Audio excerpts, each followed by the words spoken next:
조갑제 TV 시청자 여러분 안녕하십니까? 2021년 7월 21일 제가 있는 브뤼셀은 저녁 8시 53분입니다. 여기는 위도가 높아서 저녁 9시가 되어도 이렇게 밝습니다. 환합니다. 한국 시간으로 어제죠. 어제 있었던 김경수 경남도지사의 댓글 조작 공모 혐의에 대한 대법원의 유죄 판결, 징역 2년 확정, 김경수 도지사직 상실, 그리고 감옥행, 이런 일련의 사태는 문재인 대통령에게 책임을 추궁하고 규명하고 필요하면 단죄해야 한다는 논리적 귀결입니다. 귀결로 향할 수밖에 없다는 생각이 듭니다. 이 문제에 대해서 결코 무관한 사람이 아닌 윤석열 전 총장은 이런 입장을 내놓았습니다. 왜 무관한 사람이 아니냐면 윤석열 전 총장은 박근혜 전 대통령에 대한 수사를 사실상 지휘했던 사람입니다. 그렇다면 박근혜 전 대통령을 감옥으로 보낸 그 일과 이번에 있었던 일의 경중을 따져가지고 이번 일에 대해서도 문재인 현직 대통령에 대해서 어떤 법적 조치를 취할 수 있는지 또는 취해야 하는지를 밝혀야 된다고 생각합니다. 어제 밝힌 논평은 그냥 제3자적 입장을 취하고 있습니다. 국정원 댓글 사건과도 비교할 수 없을 정도로 큰 규모의 여론 조작이 있었고 선거 공작의 실체가 만천하에 드러났다. 결국 현 정권의 정통성에 근본적이고 심각한 하자가 있음이 사법부 판결로 확인되었다. 이번 대선에서도 다양한 방법의 여론 조작이 이어지고 있는데 국민들께서 민의를 왜곡하는 어떠한 시도도 좌시하지 않을 것이라고 생각한다라고 했어요. 그 다음에 박진 의원도 페이스북에 올린 글에서 이분도 대선 출마를 지금 선언한 사람입니다. 문재인 정권은 여론 조작으로 탄생한 정권임이 드러났다. 드루킹 댓글 여론 조작 사건에 친문 핵심 인사인 김경수 전 도지사가 개입했다는 것은 자유민주주의 국가에 있을 수 없는 일이자 국민을 상대로 범죄를 자행한 것과 다름없다. 무려 4년 4개월 만에 종지부를 찍은 이번 대법원의 판결은 대한민국의 사법정의가 살아있다는 증명이다. 공명정대한 선거를 간절히 소망하는 국민의 염원이 담긴 판결이라고 했습니다.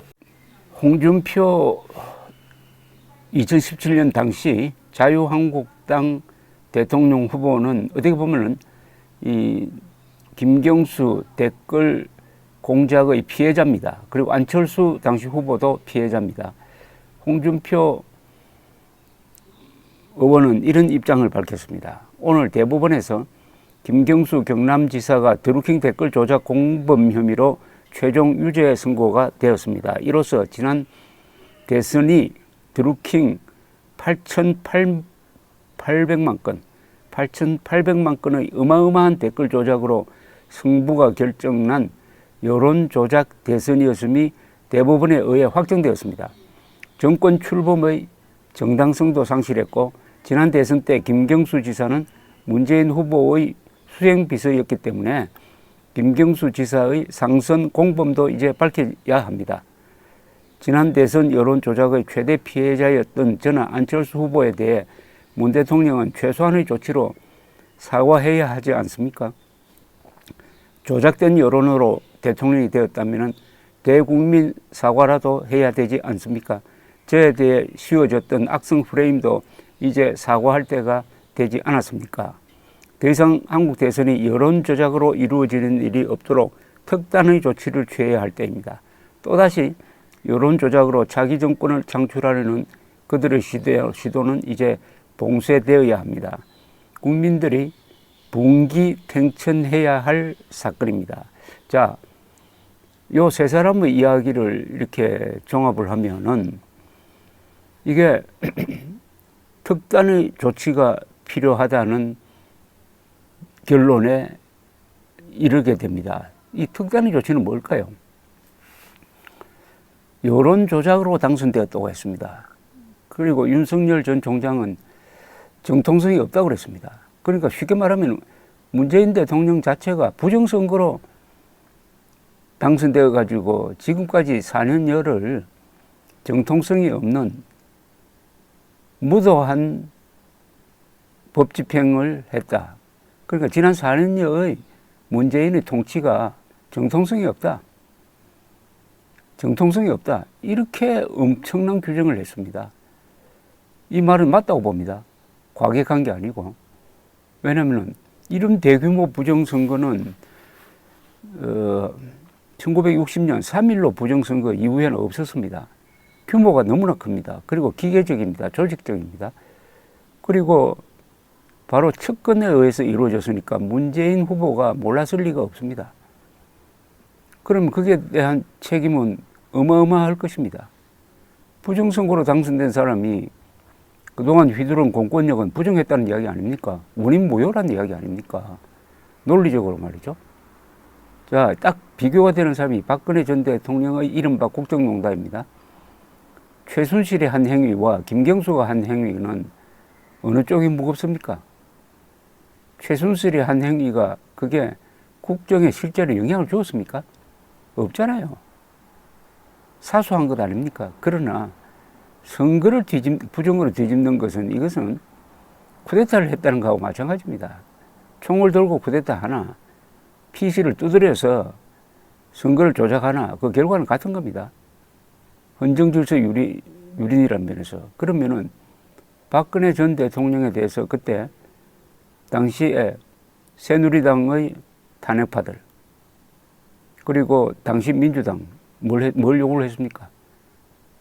하야 요구했죠. 하야 안 먹히니까 탄핵으로 간 거 아닙니까?